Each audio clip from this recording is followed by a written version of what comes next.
Que bom que você chegou! Essa mensagem foi feita para você, com muito carinho. Você encontrará curiosidades da Bíblia, mensagens edificantes e inspiradoras, com versículos para meditar e conhecer melhor de Deus, do amor dele por você e das promessas para a sua vida. Queremos trazer à memória reflexões para o seu dia a dia e uma palavra que traga esperança, as certezas de quem você é em Cristo e as chaves para vencer os desafios que surgirem no seu caminho, com fé e gratidão. Reserve esse momento para você e vamos juntos nessa jornada. Fique à vontade e permita que cada mensagem fale ao seu coração. Segundo livro dos Reis de Israel, capítulo de número 4, quem achou, diga amém. Amém. Diz assim o texto.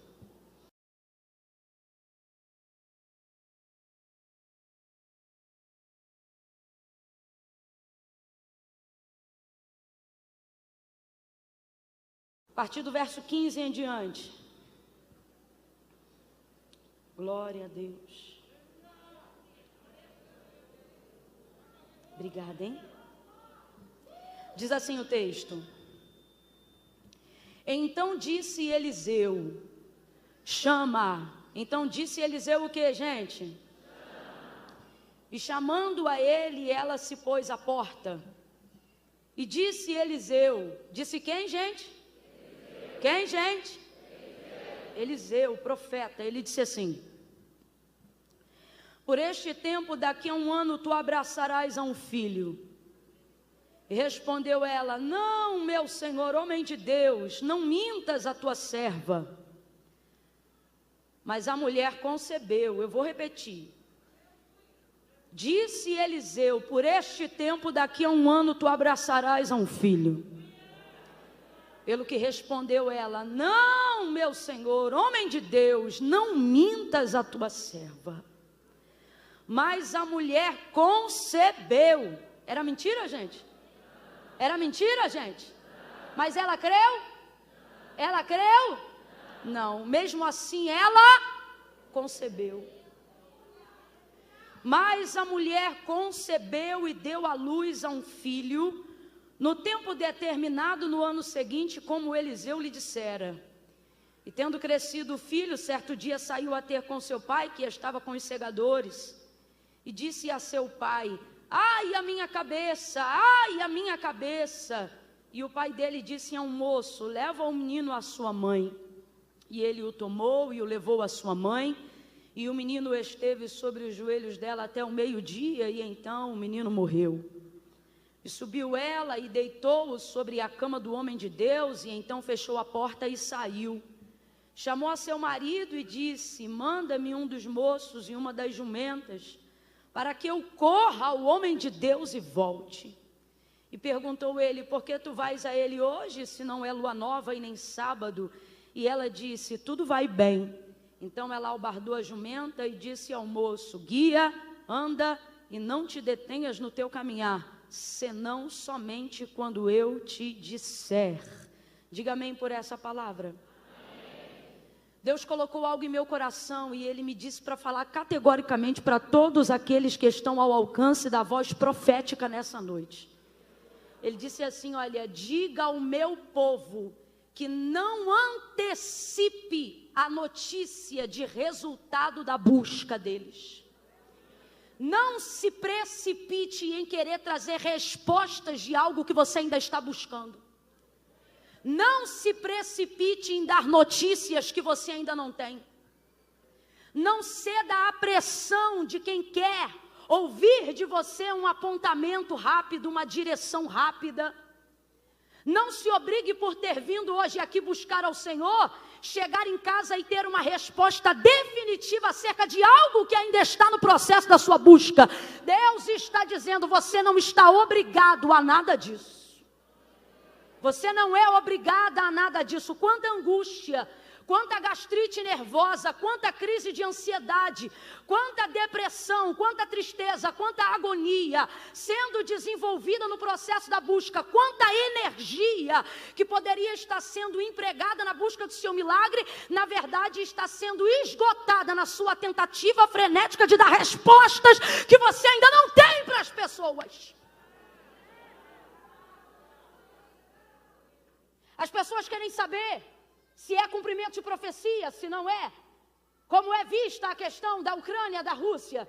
As pessoas querem saber se você tem alguma visão ampla e definitiva acerca da economia do Brasil ou de como serão as próximas eleições.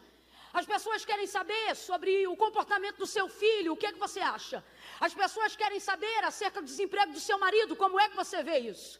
Elas querem saber o tempo todo a que pé está o seu ministério. Elas acham que é tipo roupa, tamanho P, M ou G. Quem é você? O tempo todo elas querem respostas.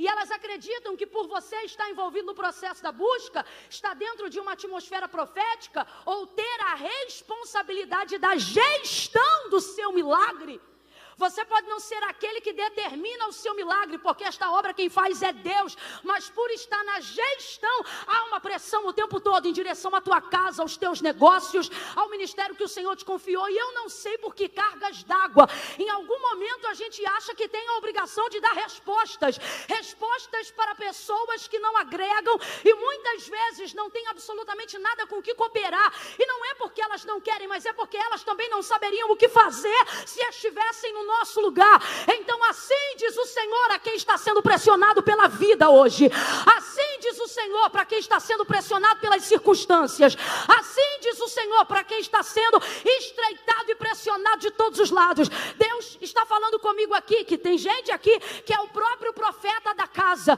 só que eu me lembro que nesse dia nem Eliseu sabia direito o que fazer, porque o texto diz que o Senhor havia lhe encoberto a visão. Neste dia ele entra no quarto do filho da sunamita que acabara de morrer, e ele fica andando para um lado e para o outro, provavelmente intercedendo. Ele nunca teve que ativar tanto ministério de intercessão assim, porque ele de verdade não sabia como trazer de volta a vida daquele menino. E tem gente que está aqui, se não se sente pressionado na condição da sunamita, se sente pressionado na condição do profeta, dizendo: ora, eu sou profeta, eu tenho que fazer alguma coisa, mas na verdade você está andando de um lado para o outro, e o Senhor está dizendo: por que você quer antecipar a resposta de um processo que já está em andamento? A resposta vem de mim, diz o Senhor. Camila, e até lá eu faço o quê? Pega na mão de alguém e diga para essa pessoa: e agora você só busca, você só busca, você só intercede. A oração vem de ti, a resposta vem de Deus. A intercessão vem de ti, a resposta vem de Deus. A busca vem de ti, a direção vem de Deus. Camila, e a pressão que se pressione, eu vou esperar no Senhor. Eu vou gerar intimidade com o milagre que o meu Deus quer fazer. Vou contar de 1 a 3 e você vai respirar aliviado agora. É 1, 2, 3, respire fundo. Vem, solta. Vai deixar esse fardo aqui hoje. Você vai deixar esse fardo aqui hoje.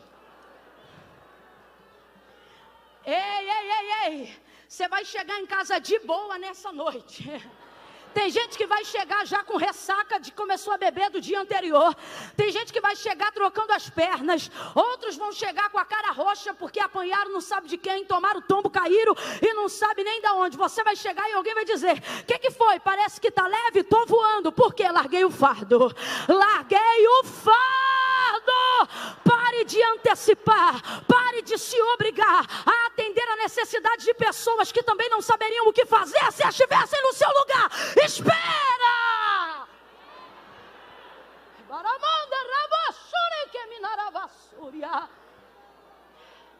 Por que eu estou dizendo isso? Só para você ficar incluído, né, dentro do contexto profético histórico do texto que a gente acabou de fazer menção. O texto trata sobre a sunamita, uma mulher que muito hospedeira, né? Servia a sua comunidade local como uma boa israelita. E ela vai servir o profeta Eliseu. Quando ele passava por aquela região, geograficamente falando, provavelmente indo em direção ao Carmelo, para dar continuidade à busca que aprendeu com seu mentor Elias, né? A prática boa da oração, esse bom hábito. Acabou orando geograficamente no mesmo lugar. E aí, aquilo ali fazia parte do mapa da trajetória de Eliseu. O texto diz que ela via ele passando por lá. Um dia o constrangeu a comer pão. Pão aqui é termo genérico para refeição. Não significa que ele entrava só para comer pão. E aí ele entra e começa começa a desenvolver uma comunhão, um relacionamento com aquela casa, com aquela família, com o marido dessa mulher, enfim, com tudo que acontece ali.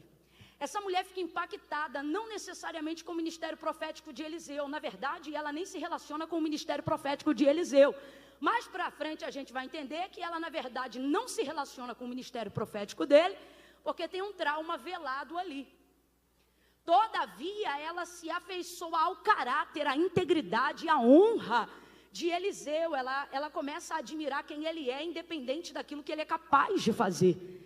Tanto que ao dar testemunho do seu marido para a construção do quarto que eles fariam junto ao muro da casa, ela vai dizer: marido, eu tenho visto que esse que sempre passa por nós, ou seja, sempre passa aqui, não é passa na rua, ali já havia atividade de comunhão, entrada de casa.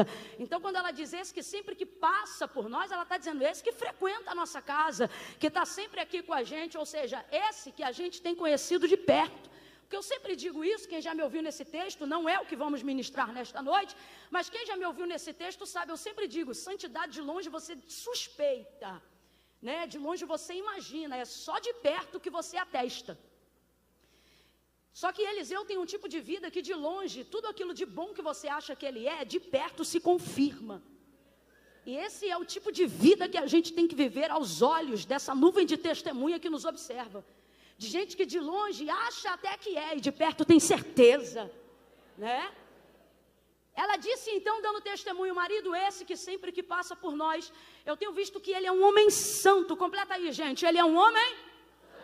Então ela não vai atestar sobre os dons, sobre os talentos dele, até porque ela nunca pediu ele para fazer nenhuma oração na casa dela. Ela vai atestar sobre a integridade do seu caráter, da sua honra, e ela vai dizer, marido, ele é santo.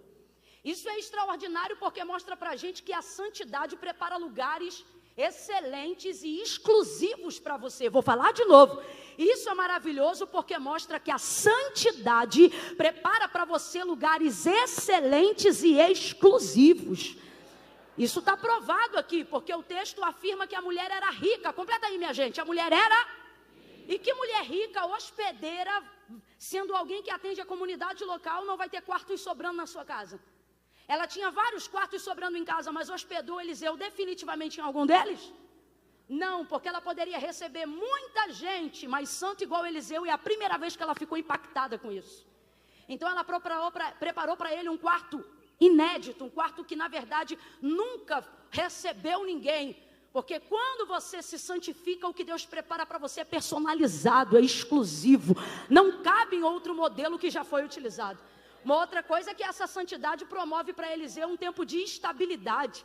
Então, por causa da santidade, ele recebe o quarto. Não recebeu por causa dos dons, não recebeu por causa do talento, não recebeu porque profetizava, não recebeu porque era do manto, não recebeu porque tinha variedade de línguas, não recebeu porque curava enfermos, não recebeu porque ressuscitava mortos. Ele tinha autoridade para tudo isto, mas recebeu, diz o texto, que a mulher construiu junto com o marido porque ele era santo. Então isso aqui comprova, não é talento que te dá longevidade. Talento pode te dar oferta, talento pode te dar porta aberta, talento pode te dar até um contato, uma network, mas estabilidade só vida santa. Estabilidade quem te dá é santidade. Prepara um quarto definitivo, só dele para ele. Ninguém entra no quarto dele. Ele fica tão constrangido com aquilo que ele sente necessidade de abençoar ela com o que ele tem, com o que ele pode. E o que ele tem? Poder e autoridade concedida do alto, virtude dobrada sobre a unção que repousava sobre a vida de Elias. Então ele diz assim, Geazi, vai lá nessa mulher e pergunta para ela se ela quer, se ela deseja que nós façamos algo por ela, se ela quer que eu fale com o rei, se tem alguma coisa que a gente pode fazer por ela. Geazi vai lá, pergunta, a mulher diz, olha, eu não preciso de nada, eu estou no meio do meu povo. Até porque você não pergunta para uma pessoa rica o que ela precisa. Essa mulher, quando hospedou Eliseu em sua casa, ela não perguntou o que ele precisava, o texto diz que ela o constrangeu. O que é o constrangeu? O impeliu. A semeadura dessa mulher na vida de Eliseu não é semeadura de oferecimento. Ela não esperou autorização para saber se podia abençoar. Eu tenho uma filosofia que eu carrego comigo, implantada pela minha avó materna. Ela dizia para a gente continuamente, quando alguém chegava em casa para poder, uma visita, né? Ela dizia, quem quer dar não oferece, entrega. Era um jeito de dizer assim: quando você está disposto a fazer algo por alguém, você não depende nem da autorização de quem você quer dar para fazer. Foi isso que essa mulher fez com Eliseu. Quando ela o convenceu, o constrangeu, diz o texto, isso aqui é constrangimento positivo, significa que ela o impeliu a entrar em sua casa. Ela fez algo que tornou a condição dele inevitável. Ele não tinha como rejeitar, ele não tinha como dizer não.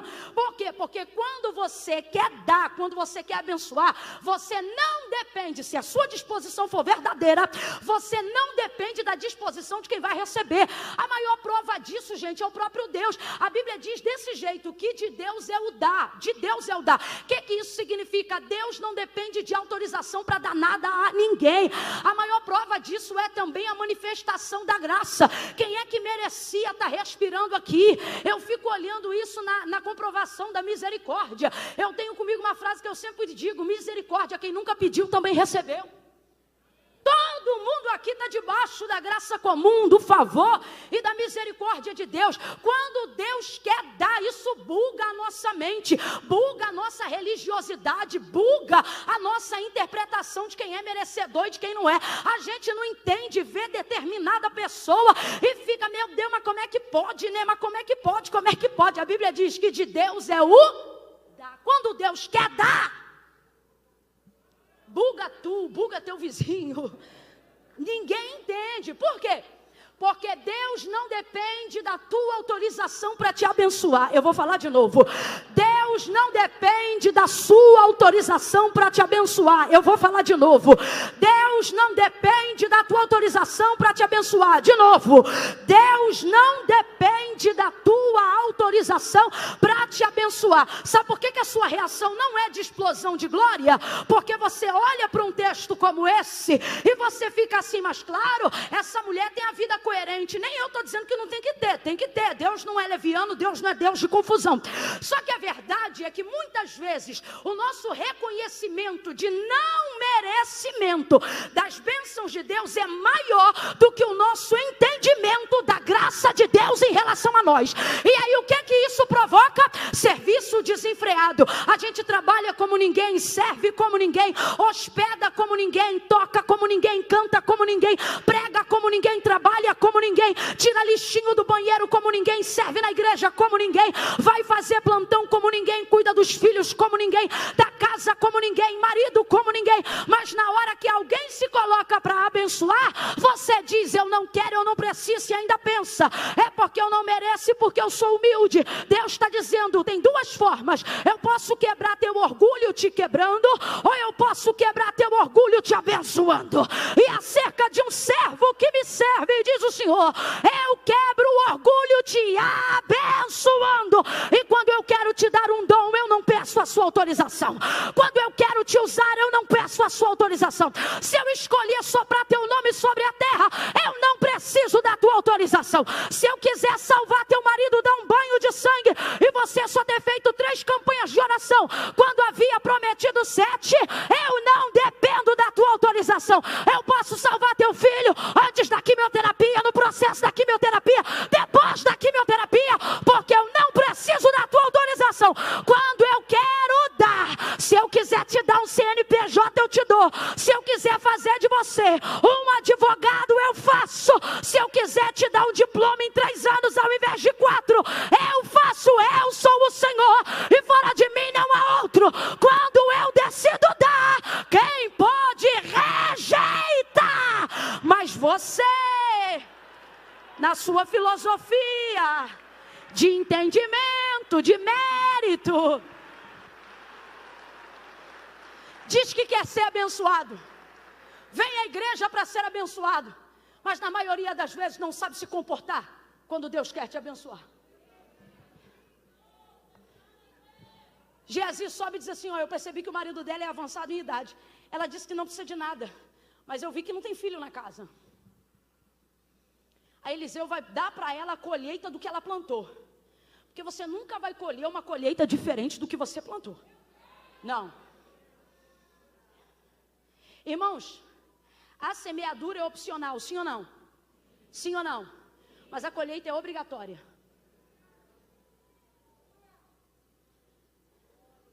Por que tem gente que vem aqui, nem serve Deus com a mesma entrega que a gente serve, mas acerca da lei da semeadura, colhe do mesmo jeito? Porque é lei. Eu falei que é profético? Não, eu falei que é. Falei que depende de fé? Não, eu falei que é. Lei é lei. Tudo pois que o homem semear, tudo pois que o homem plantar, isso ele vai. Qual foi a colheita que essa mulher fez na vida dele? Ela perguntou se ele queria entrar? Ela perguntou se ele queria comer? Ela deu opção a ele de rejeitar o que ela já estava determinada a fazer? Não, por isso o texto diz que ela o constrange. Quando você está determinado a plantar, irmão.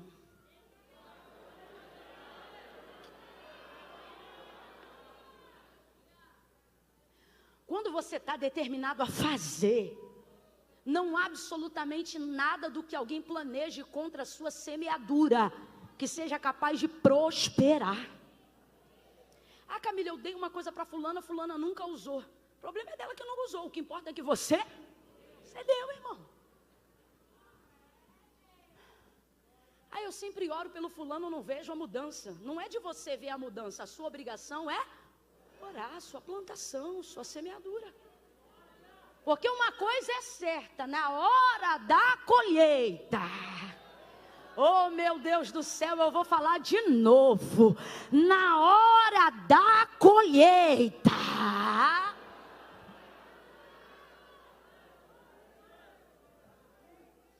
o retorno daquilo que você tem plantado, não com as suas mãos, mas com a intenção do seu coração, será inevitável. Por isso, Eliseu diz para Geazi, chama ela aqui, até porque ele já está constrangido de ser tão abençoado de tantas formas. Agora por fim a mulher montou um quarto, construiu e montou, mobilou, preparou tudo.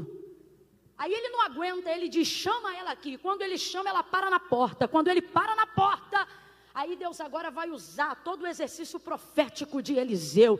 Ele vira em direção a ela e ele diz, neste tempo determinado, o que é isso? Ele deu prazo. Neste tempo determinado, tu conceberás. Ele perguntou se ela queria ter um filho? Ele perguntou se ela desejava ter um filho? É óbvio que dentro daquele contexto, levando em consideração tudo que circulava a vida daquela mulher naquela época, ela queria ter um filho, ela sofria por não ter um filho, mas infelizmente há um rastro aqui que não permite ela manifestar o desejo do seu coração, porque quando você está diante de alguém que você não crê que pode satisfazer o desejo do seu coração, você não entrega isso para essa pessoa, a fim de manter o relacionamento, a fim de manter a amizade, a fim de não estragar a conduta, não toca na ferida. Só que ele vai tocar, porque normalmente a maior área da ferida é também a área onde está o objeto do nosso desejo.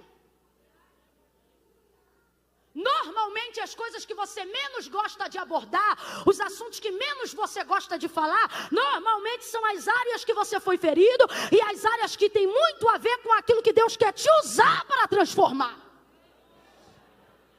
Por isso, pela boca você pode até dizer que não quer, que não precisa, mas Deus está vendo que normalmente dor e desejo estão no mesmo lugar. Olha Deus visitando o desejo aí. Olha Deus visitando o desejo aí. Gente, eu estou falando isso aqui, estou sentindo de Deus um temor. Aquele que habita em meio aos louvores, me ajuda só nesse momento aí. Toque algo, eu não vou cantar, venha você num espontâneo, algo bem forte, porque aquele que habita em meio aos louvores está dizendo para mim, dá um tempo que eu vou passar em revista agora. Eu vou passar em revista, eu estou visitando desejos. Eu estou visitando desejos. Coisas que você diz que não quer mais, mas ainda quer. Coisas que você não expressa mais a sua fé, mas ainda acredita.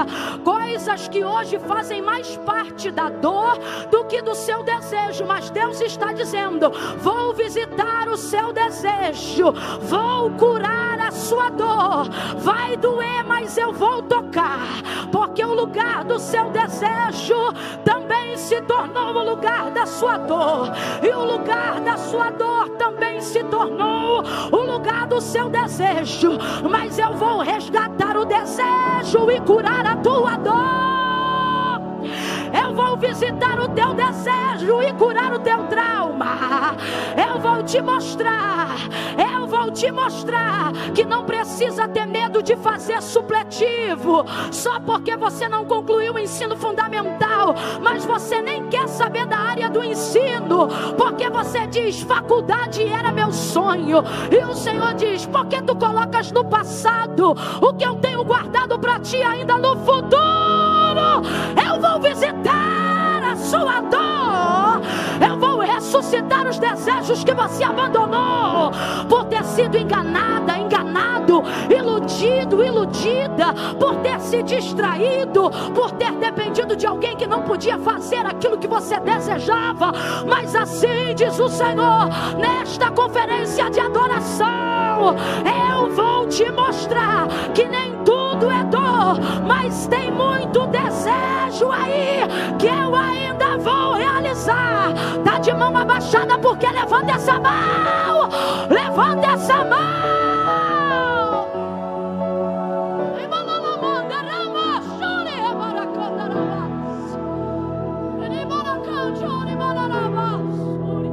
Você é um empreendedor, você é uma empreendedora, mas você tentou um negócio, faliu, tentou outro, faliu. Agora você está trabalhando para alguém e faz isso muito bem, mas Deus não te chamou para isso. Deus te deu um CNPJ, Deus te deu uma visão, mas você diz, tentar de novo é muita dor, e o Senhor está dizendo, tentar de novo é desejar muito. Mas normalmente dor e desejo estão às vezes no mesmo lugar. Gente, ouça isso. Ele diz para essa mulher, tu conceberás e darás à luz a um filho. Vou perguntar de novo, ele pergunta se ela quer? Ele pergunta se ela quer? Não, ele declara, neste tempo determinado, e ele dá prazo. Ele dá prazo. Deus está falando com alguém aqui que no ano de 2022 é um ano de prazo. De prazo. Demandas antigas. Eita, isso aqui é raro, mas Deus está mandando eu dizer. Sabe quando você tem um processo na justiça que está correndo há anos? Aí a pessoa diz assim, como é que está? Está correndo, está no processo. Está lá no papel, o Senhor está dizendo, 2022, eu vou abrir e fechar tempo de prazo, tempo de prazo. Ele diz para ela, tu conceberás e darás à luz a um filho. Ela não pediu, mas recebeu. Completa para mim, para eu ver que você ainda está ligado. Ela não pediu, mas ela não pediu, mas ela, as coisas mais importantes da nossa vida, normalmente são aquelas que não pedimos, mas mesmo assim Deus, normalmente,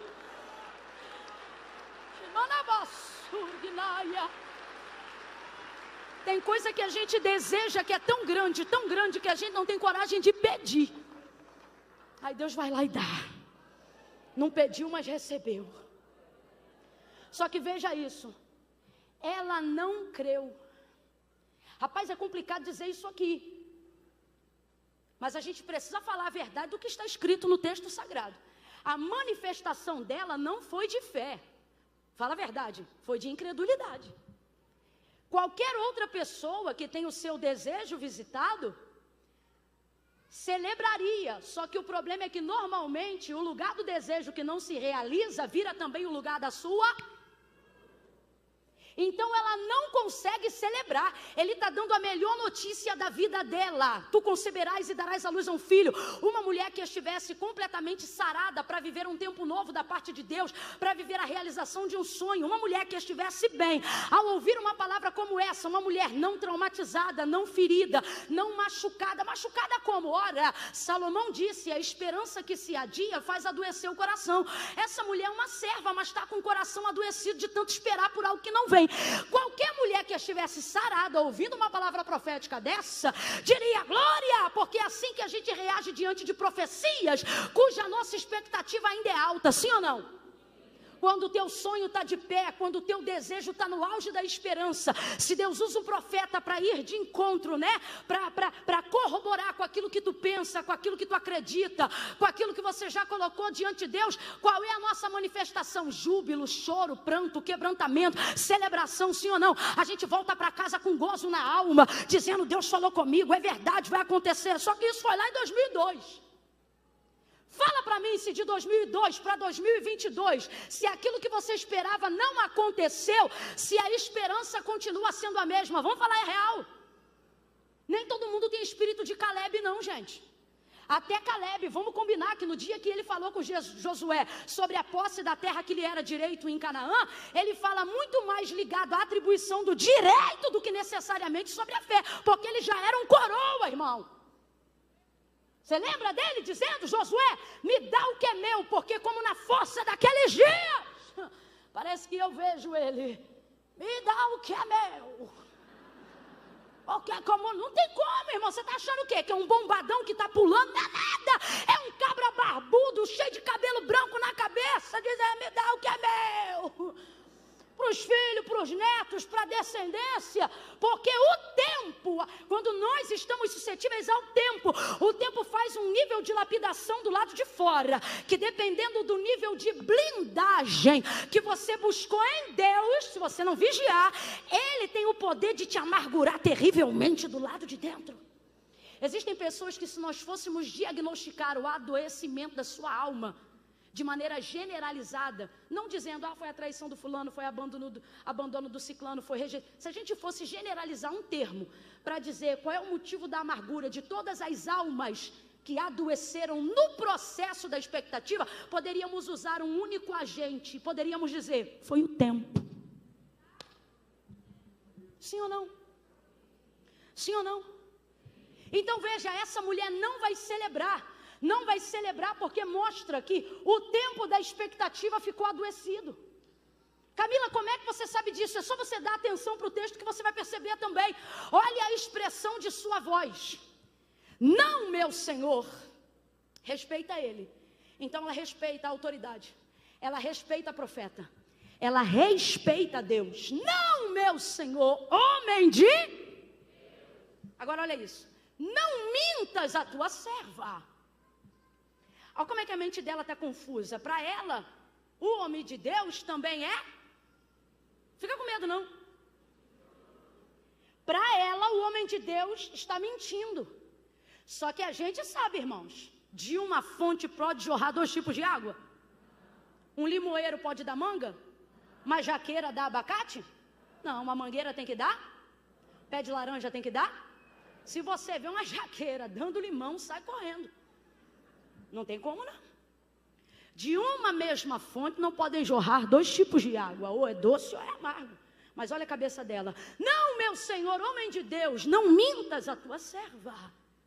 Ou é mentiroso ou é homem de Deus.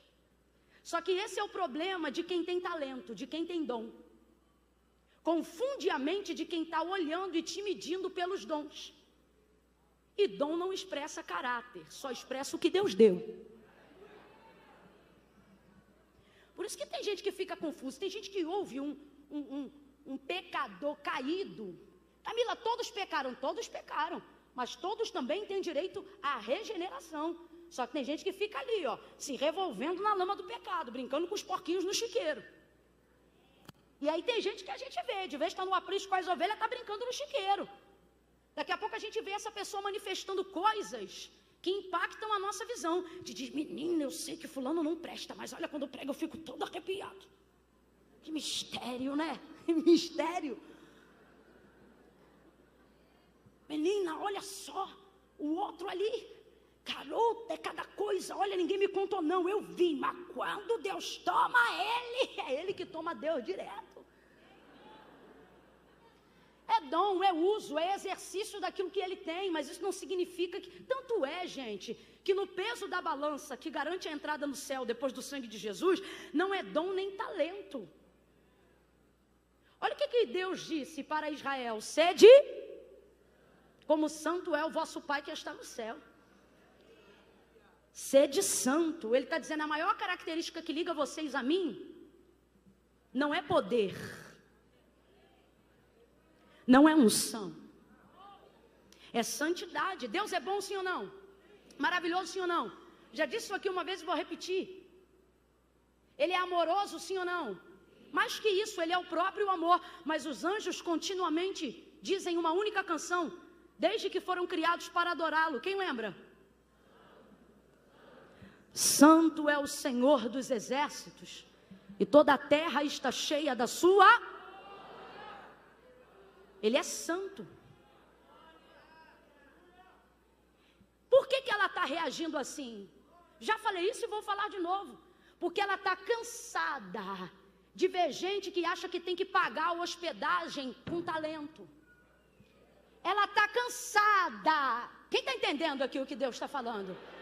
De gente que acha que porque é profeta tem que manter o quarto dando aluguel de profecia, falando o que Deus não mandou falar, dizendo o que Deus não mandou dizer, só para poder alegrar o coração. Quantos ricos que poderiam de verdade hoje estar subsidiando a obra de Deus em amor, e ao invés de estarem dando cabo da sua própria vida, poderiam estar encontrando propósito nas suas riquezas, dando benefícios e encontrando a alegria de vida em poder ser útil no ministério que o Senhor confiou, porque riquezas também têm propósitos, mas estão se jogando debaixo da ponte. Quantas vezes porque foram feridos no coração por alguém que dizia que era profeta, e por causa de um jantar, de uma mesa bonita de café da manhã, falava o que Deus não tinha mandado, profetizava o que Deus não tinha profetizado. Aí ele garante a diária dele, mas arrebenta com o coração do ouvinte.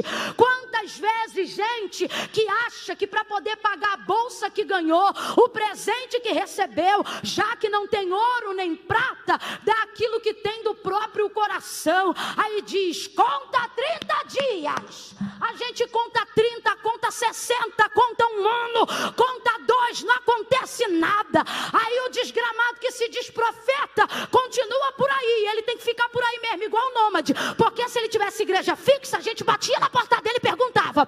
Se ele tivesse casa fixa, a gente procurava ele. Porque eu sou do tempo que eu dirigia a consagração, e quando o profeta levantava para profetizar, a secretária anotava na profecia. Ribonda, não brinca comigo não. Rema, xaravassúria. Zomba de mim, mas não zomba das coisas de Deus. Secretária anotava na ata, qual foi a profecia? Foi tal, pegou o nome, peguei, quem profetizou? Fulano, para quem? Para Beltrano, deixa aí. Quando cumpria, a gente dizia, ó, fulano aí, ó, deu testemunho de que é profeta. Por quê? Porque profetizou?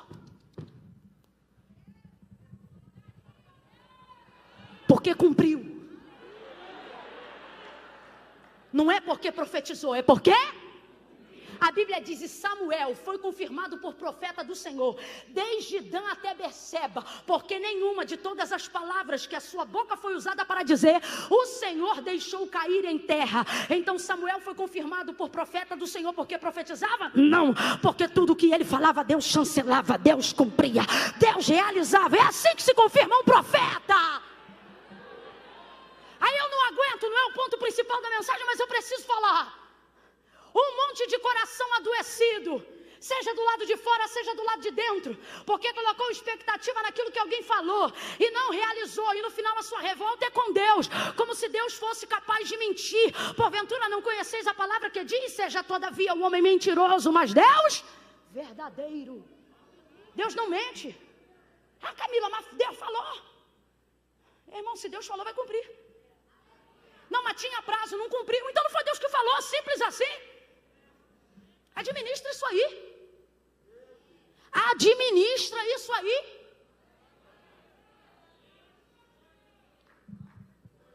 Ai, Deus, estou chateada contigo. Com todo respeito, Deus está dizendo, entra na fila.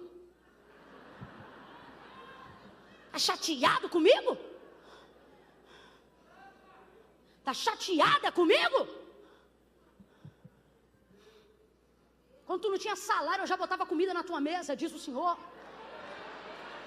Quando teus filhos estavam fora do alcance dos teus olhos e o pipoco do tiro comia para tudo que é lado, pegava o da direita ou da esquerda, mas porque você dizia, 1000 cairão ao meu lado, 10.000 à minha direita e eu não seria atingido, eu vinha na retaguarda, cobrindo teus filhos. Quantas vezes eu fui muro de contenção na tua casa?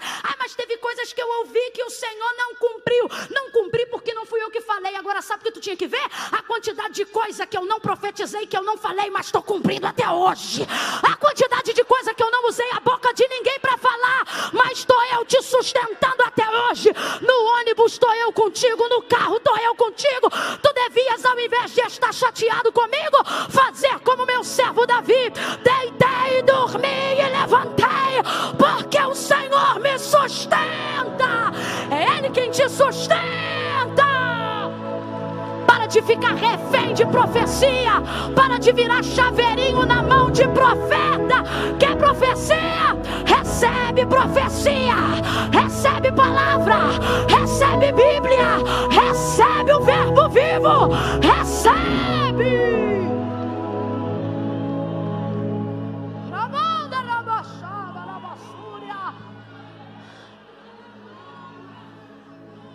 Eu confesso, o falso profeta me irrita muito. Ele é terrível, ele é um lobo. O falso, os mentirosos. Ela disse: não, meu senhor, homem de Deus, não mintas a tua serva. Aí eu já perguntei e pergunto de novo: pode um homem de Deus ser mentiroso? Mas pode um mentiroso dizer que é homem de Deus? Muitas vezes é o que acontece.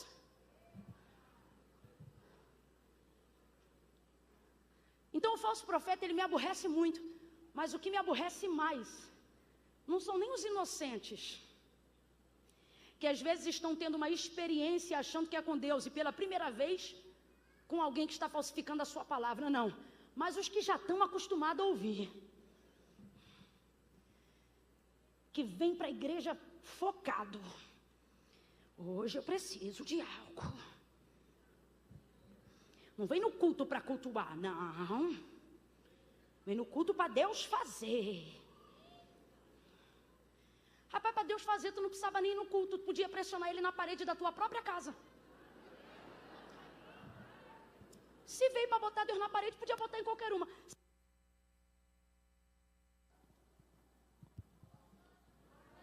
Se eu quero empurrar alguém na parede, eu escolho a parede.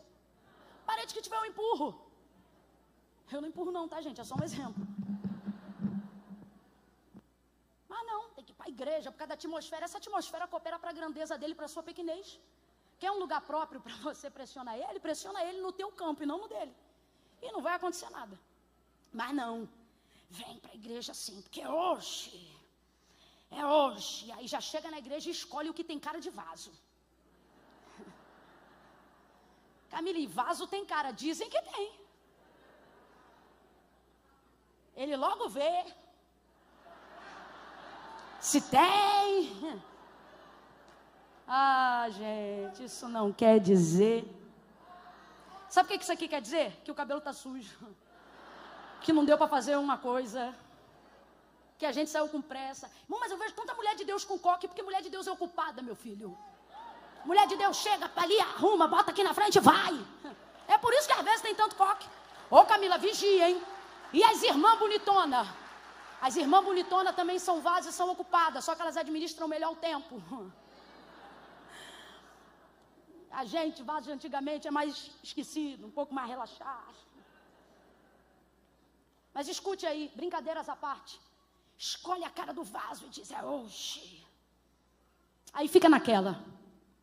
Se fulano, com a roupa assim assado, tocar com a mão no meu ombro direito, aí fica aí, de vez de estar adorando a Deus, dizendo assim: se falar a palavra tal hoje na pregação,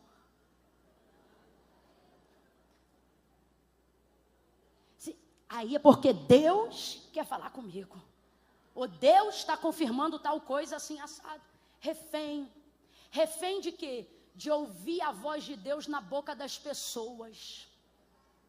Aí isso me irrita mais do que os falsos profetas. E eu vou dizer por quê. Porque você fica facilmente vulnerável ao engano, à neurolinguística de um desocupado que não tem o que fazer e entra em ambientes como esse só para roubar o coração dos outros. Aí fala uma coisa, você de vez pelo menos segurar ali a onda. Rapaz, quando o profeta começar a profetizar para você, segura a tua onda. Como assim, Camila? Não sai. O cara bota a mão no teu ombro e você já vê. Segura a tua onda, tu já está entregando tudo. Deixa, vamos ver se ele é profeta. E não fica com o negócio de, mas não foi assim. Se foi pergunta retórica, você já sabe. Se ele está esperando você responder, já não é profeta. Que profeta é esse que eu tenho que entregar tudo? Irmão, Deus botou uma palavra na tua boca, entrega. Não olha para o meu carro, não olha para a minha conta, não olha para quem eu sou, não olha para... Deus botou uma palavra na tua boca, entrega. Rapaz, teve uma época que era tanta gente vindo que aquilo começou a me aborrecer. Eu lembro que uma vez eu cheguei numa igreja e eu disse, e a pessoa, eu vendo que aquilo já ia acontecer de novo, eu disse assim, Senhor, se és tu, quem sou eu? O anseio da minha alma é ouvir a tua voz falar comigo. O meu espírito vive para ouvir a tua voz. Mas se é conversa fiada, enrola a língua dele dentro da boca e não deixa ele falar nada. Nunca mais eu esqueço dessa cena. O irmão veio, tadinho, emocionado, porque nem sempre é falso profeta, né, Ney? Às vezes é emocionado. Aí vem... E pai, queria falar. Toda hora que ele queria falar em português, ele... E ele queria falar em português, no final ele só ficou... E saiu. Eu falei, muito obrigado, Jesus. Porque eu não quero alma doente. Aí você diz assim, mas Camila, eu venho aqui para ouvir Deus, venho aqui para confirmar, venho aqui para adorar. Quer ouvir Deus? Entra na tua casa, fecha a porta do teu quarto, dobra o teu joelho, abre a Bíblia. Camila, eu não entendi, vai entender agora. Quem vive disponível para ouvir a voz de Deus na boca de todo mundo, nunca vai reconhecer quando o próprio Deus fala com ele. Mas Jesus disse, as minhas ovelhas conhecem o som da minha voz. Quando você vai para a rua, Deus vai confirmar o que já falou com você. Quando você vai ouvir da boca de alguém, Deus vai anunciar algo que já está no seu coração. Deus está dizendo, sabe por que tem gente muito enganada, muita gente enganada, entristecida? Porque está terceirizando algo que Jesus conquistou na cruz para você chegar direto. Camila, eu não entendi. Deus está dizendo para alguém, porque você está se contentando em ser sócio minoritário? Por que você está terceirizando seu relacionamento? Se você ouvisse minha voz em casa, tu não ficava refém na boca de ninguém na rua. Quem conhece a voz de Deus em casa não se engana. Mas tanta gente já passou pela casa dela, e nesse caso eu nem posso criticar, porque não é ela que vai para a casa dos outros, é os outros que se aproveitam da casa dela. Ela foi alvo, ela não fez alvo, ela foi alvo. Quando ele fala, ela não celebra. Quando ele fala, ela se entristece. Não, meu Senhor, homem de Deus, não mentas a tua serva. Só que não era mentira, era verdade. Mas diga aí para mim, a despeito do que ela pensou, ou de como ela recebeu a palavra, ela gerou ou não gerou? Bora, gente, gerou ou não gerou? Gerou. Concebeu e deu à luz a um filho. O menino nasceu, vamos lá. Ela pediu? Quem lembra? Vamos, ela pediu? Mas concebeu ou não concebeu? Responda para mim, ela está alegre, meio alegre ou muito feliz? Alegre, meio alegre ou muito feliz? Ela está muito feliz. Muito feliz. Desejo do seu coração, que estava envolto à sua dor, se realizou. Quando o desejo que você mais tem se realiza, a dor fica sem lugar para morar. Eu vou repetir. Quando o desejo que você mais almeja em Deus se realiza, a dor perde o teto, perde a casa. Ela agora está feliz. Só que quando o menino cresce um pouco, o texto diz que o pai manda o moço levar o menino para casa, porque ele começou a gritar que estava sentindo uma dor na cabeça. O menino chega em casa gritando, ai a minha cabeça, ai a minha cabeça. O texto diz que a mulher, a mãe, coloca ele no colo, para perto do joelho. Quando deu meio-dia, o menino morreu. Duas verdades. Primeira, não é porque está gemendo que deixou de ser uma bênção. Não é porque agora está dando problema que deixou de ser de Deus. Esse menino aqui faz parte de uma promessa, sim ou não, igreja? Às vezes a gente quer descredibilizar as coisas que Deus já realizou só porque agora estão sobre a nossa administração. Só que você tem que entender, se você quer viver a realização do seu desejo, aquilo que virá da mão de Deus vai passar para a sua mão. Por isso que eu não tenho pressa de cumprir, que Deus cumpra a promessa. Porque quando é promessa, está na mão de Deus. Quando realiza, é que vem para a nossa. Aí a administração é nossa. Resultado, para a gente fechar, o menino morreu. Morreu e ela botou no joelho dela. Joelho aqui significa o quê? Para nós, oração. Mas literalmente no texto, colo. Agora uma mãe cujo filho entra em casa gritando que está com dor na cabeça. Primeira coisa que ela faz é botar ele no colo? Não, ela quer resolver o problema dele. Primeira coisa que ela faz é tentar descobrir qual é a causa da dor. Obviamente, a Bíblia tem que sintetizar as histórias, porque como disse João, não teria como caber tudo. Só que joelho aqui é colo dela, isso significa para ela que ela já tinha feito tudo que podia. Quando é que uma mãe, vendo um filho gritando, só bota ele no colo sem saber a causa da dor? Quando ela percebe que independente de qualquer coisa ela já não pode fazer nada. Colo é consolo. Consolo é o que você dá quando não tem mais nada para oferecer. Porque se você tem dinheiro, você paga. Se você tem remédio, você dá. Quem está entendendo o que Deus está falando aqui? Quando você tem, você faz. Você só entrega colo, consolo, quando você não tem mais? Quem é que pode ressuscitar o morto de um velório? Então, quando a gente chega lá, na maioria das vezes, né? Enquanto Deus não falou para a gente, ressuscita. Quando a gente chega lá, a gente não fala nada. A gente só fica ali, prestando o quê? Consolo. Porque a gente não pode fazer mais?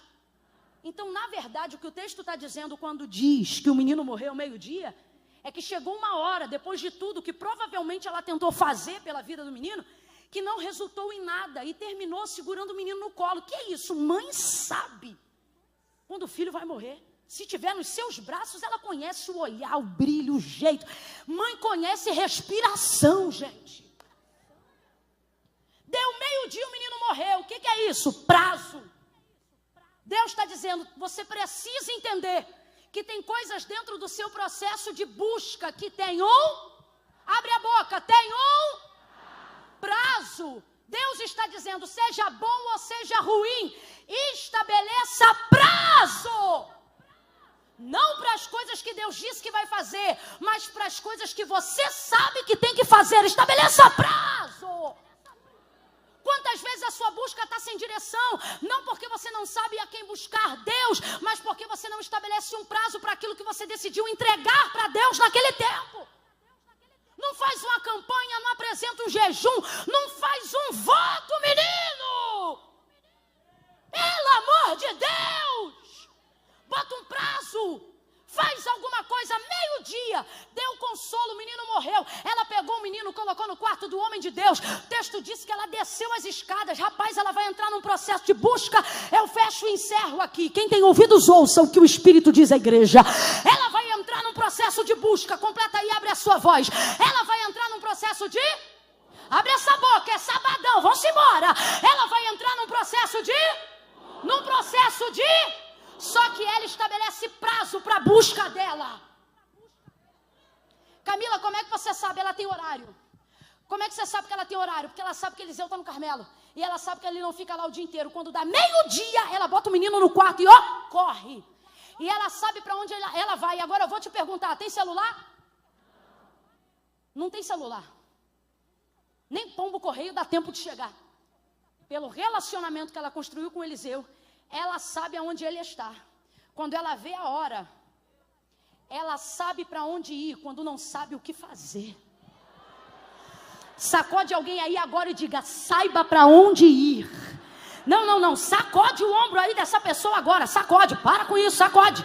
Sacode, irmão. Outrora, essa hora a gente estava pulando. Sacode essa pessoa aí agora e diga para ela, você sabe para onde ir.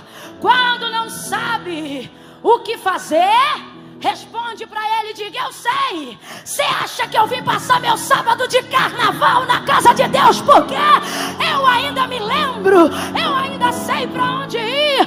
Quando não sei ao certo o que fazer, Bate na mão de 3 aí, diga: que bom que você veio. Você está no lugar certo, fazendo a coisa certa. Quando você está no lugar certo, fazendo a coisa certa, o que era para dar errado vai ter que dar certo. Vai ter que dar certo. Ela desce a escada correndo e corre. Ela diz assim: ó, marido. Sabe o que eu acho interessante? Que o marido chama o moço para levar o menino. Ela chama o marido para trazer o moço, para ela buscar o profeta. Deus está dizendo: o veículo é o mesmo, é você que tem que saber a direção que tomar. Aí olha o que o texto diz. Que ela chama o moço, chama o marido, e diz assim: marido, chama o moço. Prepara o carro, para que eu corra. Quem leu essa parte aí no texto comigo e lembra? Ela não disse para que eu vá, ela disse para que eu. Por que tem que ter prazo? Para você saber quando tiver que acelerar.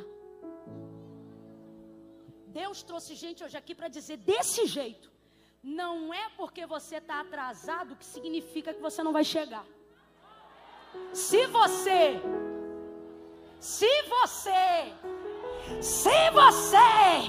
você vai pegar a porta da cura aberta, a porta da salvação aberta, a porta do milagre aberto. Acabe parece atrasado, mas Elias diz para ele: corre, porque é sinal de uma grande chuva. Ele vai na frente, Elias vai atrás. Se Elias está atrás, parece que também está atrasado, mas o texto diz que o Espírito do Senhor toma Elias, Andréia, e ele corre mais do que Acabe e os seus carros. Camila, eu não estou entendendo, vai entender.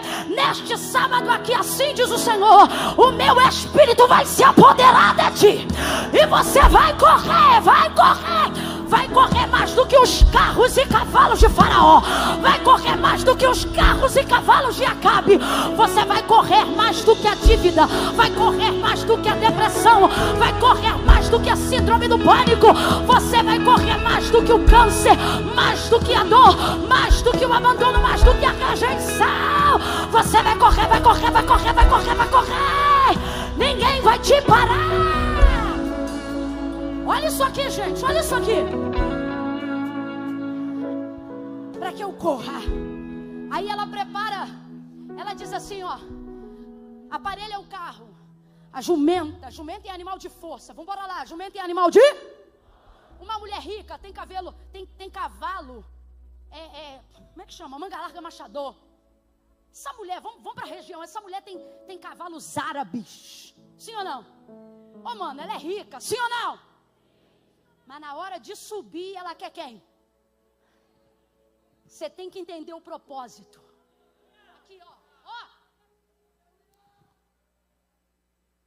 Quando Davi venceu Golias, o texto afirma que tudo que ele tinha na sua mão era apenas uma funda. Mas tentaram vestir a armadura de Saul nele, sim ou não? Quem lembra, sim ou não? E ele deu conta? Porque não é sobre ter o que os outros têm. Ouça isso. É sobre usar o que você tem habilidade. Você quer ver? Quem chegar mais rápido, não importa a distância percorrida. Alguém, preste atenção, alguém que tem um carrão na mão, gasolina, chave, tudo pronto, mas nunca pegou um carro para dirigir. Ou alguém que está sentado no lombo de uma motocicleta. Quem vai chegar primeiro? Quem vai chegar primeiro? A motocicleta? Por quê? Até o outro. Se não for automático, então, até ele entender o tempo da marcha com a engrenagem. O da bicicleta já andou 1 quilômetro. O da moto já andou 1 quilômetro. Porque não é sobre ter o que alguém tem. É sobre saber usar o que eu tenho. A mulher vai pegar um instrumento de força, jumenta, porque ela sabia que Eliseu estava no Monte Carmelo. Manga larga machador é muito bom, mas é bom para marcha. Para aguentar peso, de subida, pega jumenta. Deus está dizendo para alguém hoje aqui: o que disse o autor da carta aos Hebreus: busque força da fraqueza. Vambora. Corre para quê? É melhor você correr para pegar ajuda de fora do que alguém correr para botar o funeral do lado de dentro. É melhor você correr para pegar ajuda do alto do que alguém sair correndo para trazer ajuda da terra. Quando o marido pergunta, tá tudo bem? Ela diz, vai tudo bem. Agora eu te pergunto, filho morto dentro do quarto, tá tudo bem? Tá tudo bem? Só que o que ela está dizendo é, eu não posso antecipar uma notícia que eu ainda estou em processo de buscar. O problema é que você antecipa notícias quando ainda está no processo de busca. Aí alguém diz assim, é mentira. Não, não é mentira. Isso aqui é estratégia no contexto dela. Eu não vou dizer o que está acontecendo, porque enquanto ela sai para buscar o milagre, ele pode colocar qualquer pessoa lá dentro, no desespero de um pai. Então Deus está dizendo, por que alguns milagres estão sendo interrompidos no processo da sua busca? Porque você se sente na obrigação de falar para todo mundo o que está acontecendo. Eu vou ser muito literal aqui, você não vai buscar, não quer orar, não quer jejuar, não vai botar no quarto de Deus, não vai apresentar para Deus, então beleza, abre a boca, quer saber? Vai direto para o Facebook, já coloca lá, se sentindo triste. Agora, não, quer saber? Fui a primeira pessoa a receber essa demanda aqui. Está na minha mão o poder de fazer alguma coisa ou de não fazer nada. Já que eu tenho poder, vai fazer alguma coisa? Então segura. Não sai falando para os outros. Entra no processo de busca. Ela sobe e o texto diz que ela corre. Vai de encontro ao homem de Deus. Te pedir algum filho? Que a gente é assim, né? Ganhou, não pediu, mas gostou. Mas se der ruim, a gente diz, eu não pedi isso. Ele desce com ela, resumindo a história, vai para a casa dela. Anda de um lado para o outro, pensando, o que eu vou fazer? O que eu vou fazer? Nessa hora vai ver, o marido já sabe, não sei. Eu sei que agora está só Eliseu e o menino no quarto. E Eliseu está de um lado para o outro, dizendo, o que eu vou fazer? Aí presta atenção que eu vou terminar aqui. Mateus capítulo 15, verso 21. A mulher cananeia saiu das cercanias de Tiro e Sidom para buscar pela filha miseravelmente endemoniada diante de Jesus. Quem lembra do texto? Pouca gente, então vou contar. Quando ela chega diante de Jesus, ela diz assim, filho de Davi, tem misericórdia de mim que minha filha está miseravelmente endemoniada. Jesus não respondia nada. Mas teve uma hora que ela andou, e quando ele parou, ela foi para diante dele, se curvou, adorou e disse assim, Senhor, socorre-me. Ela foi para frente dele, presta atenção, ela foi para frente dele. No verso 23 do capítulo 15, o texto diz que ela vem gritando atrás. No verso 25 diz, e ela chegou. Então, do lugar de quem estava atrás, por causa do processo de busca, o texto diz que ela foi parar na frente dele. Aí quando ela está ali prostrada, ela diz assim, Senhor, socorre-me. Aí Jesus vai falar para ela que não é bom pegar o pão dos filhos, deitar os cachorrinhos, mas resumindo a história, ele diz assim para ela, vá em paz. Porque o texto diz que desde aquela hora, quando ele disse, ó mulher, grande é a tua fé, a sua filha ficou sã. Jesus curou aquela menina. Aí o Senhor falou para mim, cananeia, não podia ter acesso às coisas de Deus antes da cruz do Calvário. Ela era como nós antes do Calvário. Quem está entendendo, diga amém. Aí eu levo para uma filosofia de vida que eu carrego. Nesse texto, o Senhor falou para mim, quando eu entro na tua vida, eu faço nela o que eu quiser. Lembra de Jesus dizendo, Zaqueu, desce porque hoje me convém entrar na tua casa? É ele dizendo, quando eu quero entrar na tua vida, eu faço nela o que eu quiser. Só que não é o caso da cananeia. Não foi ele que entrou lá.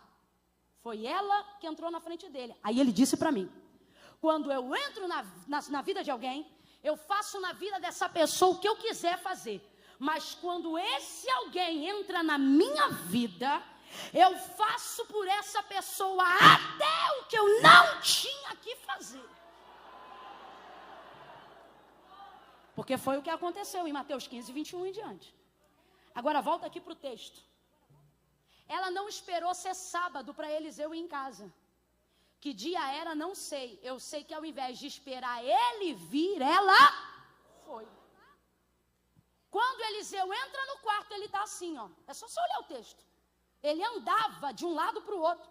Eu tenho para mim que como o céu fechou, porque no Carmelo diz que o céu fechou, a visão de Eliseu é aberta o tempo todo. Quando você tem uma revelação, você diz assim, pela misericórdia do Senhor eu vi tal coisa, porque de vez em quando você vê. Eliseu não era de vez em quando, era aberta o tempo todo, foi a primeira vez que fechou. Fechou, irmão. Isso é lindo, porque pode ver céu aberto o tempo todo, os anos todos. Quando fecha, ele não sabe o que fazer. O texto diz que ele entra no quarto e fica andando de um lado para o outro. O céu está fechado para ele. Porque é diferente. Ele agora está na casa dela, não porque Deus mandou. Ele está na casa dela porque ela catou ele com a mão e botou ele lá. Vive tua alma e vive o meu Senhor, que eu não vou te deixar. Ele catou. Rapaz, quando você está imbuído a buscar, pegou, botou ele em casa. Quando ele entra no quarto do menino, o texto diz que ele anda de um lado para o outro. E então, depois, ele deita sobre o menino. Agora ele já tem uma direção. Deus certamente falou com ele, o céu abriu de novo, a visão. Resumindo, deitou sobre o menino. O menino levantou e espirrou 7 vezes. Ele pegou o menino pela mão. A única pessoa que tinha pego naquele menino depois que morreu foi a sua. A única pessoa que tinha pego aquele menino depois que ele morreu foi a sua. Ela cuidou de fechar a porta para ninguém pegar. Quando você está no processo de busca e Deus colocou na tua mão a direção, fecha a porta da tua causa. Não é da tua casa, é da tua causa. Qual é a área que ninguém pode tocar até que Deus toque? Qual é o problema que chegou lá que ninguém pode saber até que Deus saiba? Gente, preste atenção nisso aqui. Muitas vezes interrompemos o resultado positivo de um milagre que estaria em andamento. Porque antes de apresentar diante de Deus, apresentamos para a família. Antes de apresentar diante de Deus, apresentamos para a rede social. Antes de apresentar diante de Deus, apresentamos para a igreja. E o que o Senhor está dizendo é, bota esse laudo aí na minha mão antes de dizer para todo mundo que esse laudo deu. Ei, tira da tua mão e faça com que a minha mão, diz o Senhor, seja a primeira a pegar isso aí antes de você fazer cópia e espalhar para a família inteira. Sabe por quê? Quando aquilo que você está buscando sair da tua mão e ir direto para minha, eu não vou pegar para jogar na sepultura, eu vou pegar e devolver de novo para tua mão, porque foi da onde saiu quando você me procurou. Ele pega o menino pela mão e dá o menino de volta à sua mãe. Ela pega o menino da mão de Eliseu vivo. Grita aí, meu povo, ela pega o menino. Eu falei para gritar, ela pega o menino. Ela pega o menino. Deu morto, mas pegou. Deu morto, mas pegou. Deu deitado, mas pegou. Deus está dizendo, acelera a busca, não dê respostas, porque tudo que vier da tua mão caído para mim vai voltar de pé para tua. Tudo que vier morto da tua mão para mim vai voltar de pé para tua. Vai ficando de pé e começa a correr, começa a fazer um aquecimento aí. Vai correndo em oração, vai correndo em jejum. É noite propícia para fazer um propósito com Deus. Ficou aqui até agora, fica até o final. Quem sabe por que veio não vai embora sem palavra.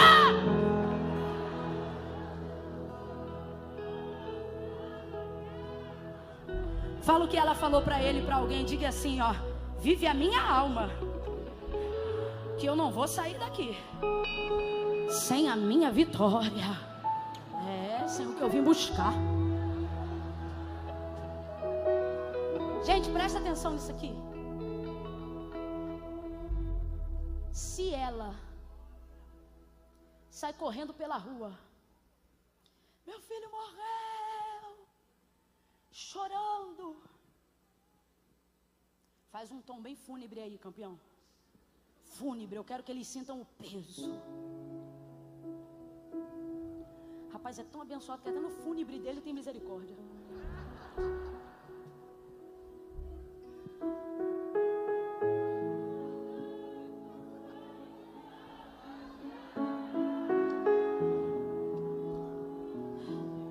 Eu queria uma coisa mais triste. Isso.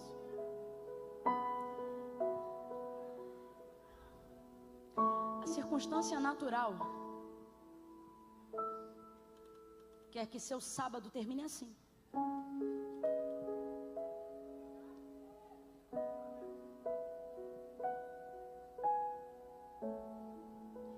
Quer que tu pegue tua bolsa, chave do teu carro, vá para tua casa e fique pensando em tudo que você ainda não vai ter, em tudo que você ainda não viveu.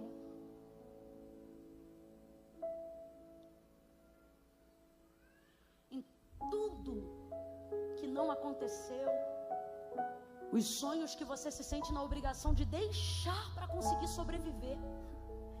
Tem gente aqui que para manter a sobrevivência teve que abandonar a alegria. Desse jeito. Camila, para eu continuar vivo, eu tive que largar mesmo. Eu não posso mais ter expectativa nas coisas, porque é tanta frustração, que o único jeito de eu continuar servindo a Deus e crente é não gerando mais nada.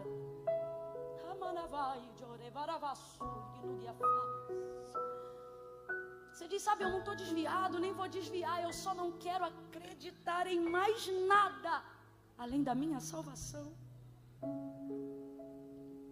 E o Senhor diz: maldito o homem que só espera aqui, mas também não é feliz o que só espera lá. Por isso Davi disse: pereceria. Porque sem sonho, sem expectativa, você não vive, você perece.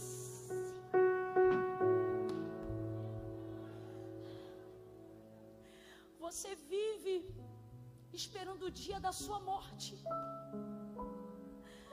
Tem gente aqui que disse para Deus: eu só não me mato porque eu temo a minha salvação. Eu não tenho mais alegria divina.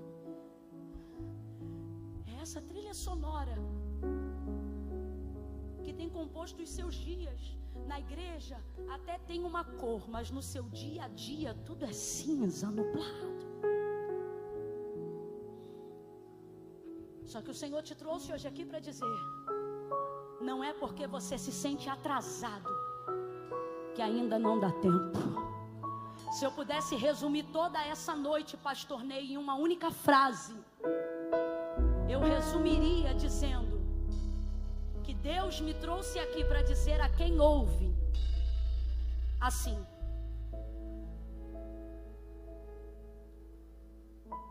corre, que ainda dá tempo.